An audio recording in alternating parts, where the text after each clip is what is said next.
Doctor Shamanur ಶಿವಶಂಕರಪ್ಪನವರು ತಮ್ಮ 95ನೇ ವಯಸ್ಸಿನಲ್ಲಿ ಇವತ್ತು ಲಿಂಗೈಕ್ಯರಾದ ವಿಷಯ ತಿಳಿದು ಅತ್ಯಂತ ದುಃಖವಾಯಿತು. ಶಾಮನೂರು ಶಿವಶಂಕರಪ್ಪನವರು ಭಾಳಷ್ಟು ಪರಿಶ್ರಮ ಮತ್ತು ಸಾಧನೆಯಿಂದ ಬಹುದೊಡ್ಡ ಎತ್ತರಕ್ಕೆ ಬೆಳೆದು ನಿಂತಹ ಆದರ್ಶ ವ್ಯಕ್ತಿಗಳು. ವೀರಶೈವ ಲಿಂಗಾಯತ ಸಮಾಜದಲ್ಲಿ ಅತ್ಯಂತ ಹಿರಿಯ ಜೀವಿಯಾಗಿ ಈ ನಾಡಿಗೆ, ಈ ನಾಡಿನ ಸಂಸ್ಕೃತಿಗೆ ಅಮೂಲ್ಯವಾದಂಥ ಕೊಡುಗೆಯನ್ನು ಕೊಟ್ಟಂಥ ಕೀರ್ತಿ ಅವರದು. ಧಾರ್ಮಿಕವಾಗಿ ಆಗಲಿ, ಸಾಮಾಜಿಕವಾಗಿ ಆಗಲಿ, ಶೈಕ್ಷಣಿಕವಾಗಿ ಆಗಲಿ, ಈ ಎಲ್ಲ ರಂಗಗಳಲ್ಲಿಯೂ ಕೂಡ ಅವರು ಮಾಡಿದಂಥ ಕೆಲಸ ಕಾರ್ಯಗಳು ಬೇರಾರು ಕೂಡ ಮಾಡಲಿಕ್ಕೆ ಸಾಧ್ಯ ಇಲ್ಲ. ಸರ್ವ ಜನಾಂಗದ ಜನರೊಂದಿಗೆ ಅನೋನ್ಯವಾದಂಥ ಸಂಬಂಧವನ್ನು ಅವರು ಹೊಂದಿದ್ದರು. ಸಮಾಜದಲ್ಲಿ ಗುಣಾತ್ಮಕ ಮತ್ತು ರಚನಾತ್ಮಕ ಕಾರ್ಯಗಳು ನಡೆಯಬೇಕು ಅನ್ನುವಂಥದ್ದು ಅವರ ಅಪೇಕ್ಷೆ ಆಗಿತ್ತು. ಅವರು ಶಾಸಕರಾಗಿ, ಸಂಸದರಾಗಿ, ಸಚಿವರಾಗಿ ಹಲವಾರು ಉತ್ತಮವಾದಂಥ ಕಾರ್ಯಗಳನ್ನು ಮಾಡಿದಂಥ ಕೀರ್ತಿ ಅವರಿಗಿದೆ. ದೈವಭಕ್ತರಾದಂಥ ಅವರು ಜಾತಿ, ಮತ, ಪಂಥಗಳೆನಿಸದೆ ಎಲ್ಲ ವರ್ಗದ, ಎಲ್ಲ ಸಮುದಾಯದ ಜನರೊಂದಿಗೆ ಒಂದು ಉತ್ತಮವಾದಂಥ ಬಾಂಧವ್ಯವನ್ನು ಹೊಂದಿದ್ದರು. ವೀರಶೈವ ಪಂಚಪೀಠಗಳ ಬಗ್ಗೆ ಅವರಿಗೆ ಅಪಾರವಾದಂಥ ಒಲವು ಮತ್ತು ಶ್ರದ್ಧೆ ಇತ್ತು.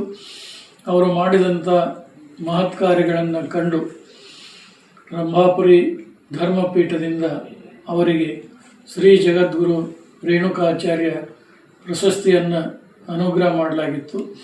ಅಷ್ಟೇ ಅಲ್ಲದೆ ವೀರಶೈವ ಪಂಚಪೀಠದ ಜಗದ್ಗುರುಗಳು ವೀರಶೈವ ರತ್ನ ಅನ್ನುವಂಥ ವಿಶೇಷ ಪದವಿಯನ್ನು ಕೂಡ ಕೊಟ್ಟು ಅನುಗ್ರಹ ಆಶೀರ್ವಾದ ಮಾಡಿದ್ದೆವು. ಅವರು ಅಖಿಲ ಭಾರತ ವೀರಶೈವ ಮಹಾಸಭೆಯ ರಾಷ್ಟ್ರೀಯ ಅಧ್ಯಕ್ಷರಾಗಿ ಸಮಾಜವನ್ನು ಕಟ್ಟಿ ಬೆಳೆಸುವಂಥ ಕಾರ್ಯದಲ್ಲಿ ಗಟ್ಟಿಯಾದಂಥ ಹೆಜ್ಜೆಯನ್ನು ಅವರು ಇಟ್ಟಿದ್ದರು. ಇತ್ತೀಚೆಗೆ ದಾವಣಗೆರೆಯಲ್ಲಿ ವೀರಶೈವ ಪೀಠಾಚಾರ್ಯರ ಮತ್ತು ಶಿವಾಚಾರ್ಯರ ಶೃಂಗ ಸಮ್ಮೇಳನದಲ್ಲಿ ಬಹಳ ಪ್ರಮುಖವಾದಂಥ ಪಾತ್ರವನ್ನು ವಹಿಸಿ ಸಮಾಜದ ಒಂದು ಏಳಿಗೆಗೆ, ಒಕ್ಕಟ್ಟಿಗೆ ಧರ್ಮಪೀಠಗಳು ಒಂದೆಡೆ ಸೇರಿ ಒಂದು ಅಮೂಲ್ಯವಾದಂಥ ಸಂದೇಶ ಕೊಡಬೇಕನ್ನುವಂಥ ಒಂದು ಧ್ಯೇಯ ಏನಿತ್ತು, ಅದು ಅವರ ಕಾಲದಲ್ಲಿ ಸಾಕಾರಗೊಂಡಿದ್ದನ್ನು ಕಂಡು ಭಾಳ ಹರ್ಷಪಡ್ತಾ ಇದ್ದರು. ಇತ್ತೀಚೆಗೆ ಅವರ ಸ್ವಗೃಹದಲ್ಲಿ ಜಗದ್ಗುರುವರ ಮಹಾಪೂಜೆಯನ್ನು ಕೂಡ ಮಾಡಿಸಿ ಅಂತಃಕರಣದ ಆಶೀರ್ವಾದಕ್ಕೆ ಪಾತ್ರರಾಗಿದ್ದರು. ಅಂಥ ಹಿರಿಯ ಜೀವಿ ವಯೋಮಾನದ ಕಾರಣದಿಂದಾಗಿ ಇತ್ತೀಚೆಗೆ ಒಂದು 2-3 ತಿಂಗಳಿಂದ ಅಸ್ವಸ್ಥರಾಗಿದ್ದರು. ಅವರು ಇವತ್ತು ತಮ್ಮ ಶರೀರವನ್ನು ಪರಮಾತ್ಮನಲ್ಲಿ ಬೆರೆಸಿದ್ದಾರೆ. ವ್ಯಕ್ತಿ ಆಗಲಿ ಹೋದರೂ ಅವರು ಮಾಡಿದಂಥ ಕಾರ್ಯಗಳು ಸಮಾಜದಲ್ಲಿ ಯಾವಾಗಲೂ ಅವಿಸ್ಮರಣೀಯವಾಗಿ ಉಳಿತಾ ಇದ್ದಾವೆ. ಅವರ ಅಗಲಿಕೆಯಿಂದ ಏನು ಸಮಾಜ, ನಾಡು, ರಾಜಕೀಯ ಕ್ಷೇತ್ರ ಭಾಳಷ್ಟು ನಷ್ಟವನ್ನು ಅನುಭವಿಸ್ತಾ ಇದೆ. ಬಹುಶಃ ಅವರ ವ್ಯಕ್ತಿತ್ವವನ್ನು ತುಂಬುವಂಥ ಮತ್ತೊಬ್ಬ ವ್ಯಕ್ತಿಯನ್ನು ಕಾಣಲಿಕ್ಕೆ ಆಗೋದಿಲ್ಲ.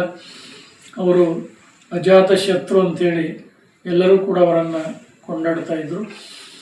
ಅಂಥ ಅಗಲಿದಂಥ ಶಾಮನೂರು ಶಿವಶಂಕರಪ್ಪನವರ ಪರಮ ಪವಿತ್ರ ಆತ್ಮಕ್ಕೆ ಭಗವಂತ ಚಿರಶಾಂತಿಯನ್ನು ಅನುಗ್ರಹಿಸಲಿ ಮತ್ತು ಅವರ ಅಗಲಿಕೆಯಿಂದ ಉಂಟಾದಂಥ ದುಃಖವನ್ನು ಕುಟುಂಬ ವರ್ಗದವರಿಗೆ ಮತ್ತು ಅವರ ಎಲ್ಲ ಹಿತೈಷಿಗಳಿಗೆ ಭಗವಂತ ಒಂದು ಸಾಂತ್ವನವನ್ನು, ಶಾಂತಿಯನ್ನು ಅನುಗ್ರಹಿಸಲಿ ಅಂಥೇಳಿ ನಾವು ಬಯಸ್ತಾ ಇದ್ದೇವೆ.